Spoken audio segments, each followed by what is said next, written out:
When I was in high school, I got my first horse. Kind of. My parents leased me a horse.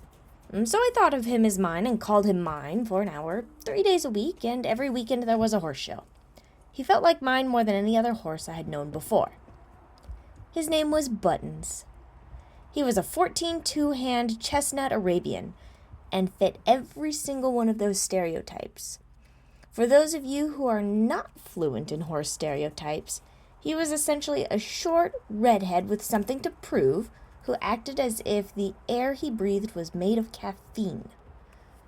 Most of the staff at the barn called him Snot Tub, which is Buttons backwards.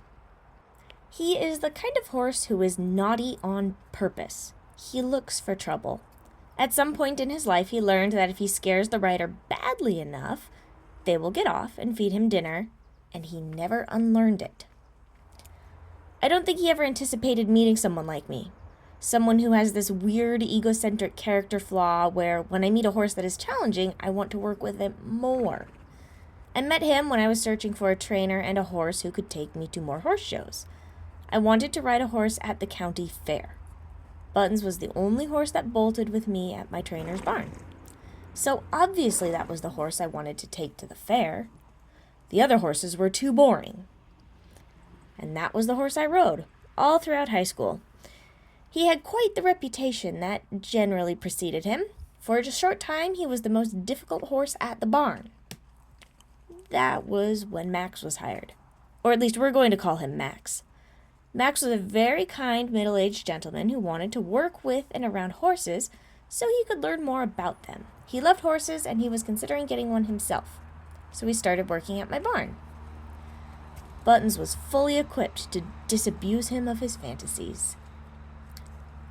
Buttons and I had a concession-based relationship. For example, he did not like to get caught when he was in the pasture. However, if he was already waiting at the gate, he would stand nice and still and quiet and let me put the halter on him. So I never attempted to put the halter on Buttons unless he was at the gate. This drove some of my friends mad. They told me that he should be able to be haltered anywhere, including in the pasture. They were right, but it worked.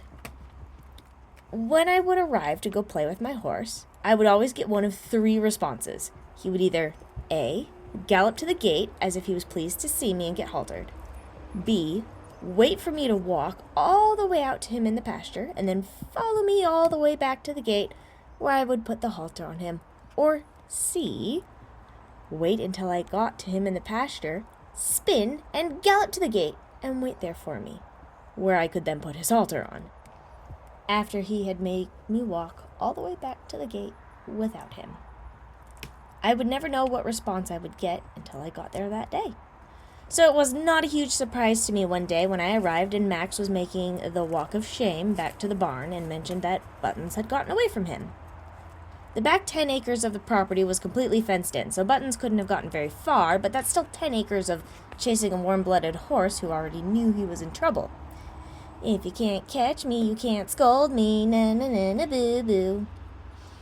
I told Max it was fine and that I was going out to catch Buttons anyways. I would get Buttons for Max.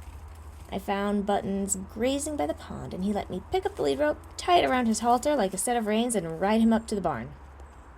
I tacked Buttons up, and on my way through the office to the tack room, I mentioned to my trainer that Buttons had gotten away from Max. I didn't think much of it at the time because, of course, it was Buttons. My trainer also waved it off, engrossed in emails he was answering. While I was riding Buttons, Max struck up a conversation with my mom.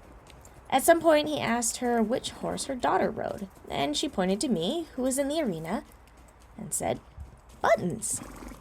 Max took one look at me on Buttons, who was on excellent behavior and looking very grand, as the spicy and energetic Arabs tend to look, and said, "That's not Buttons."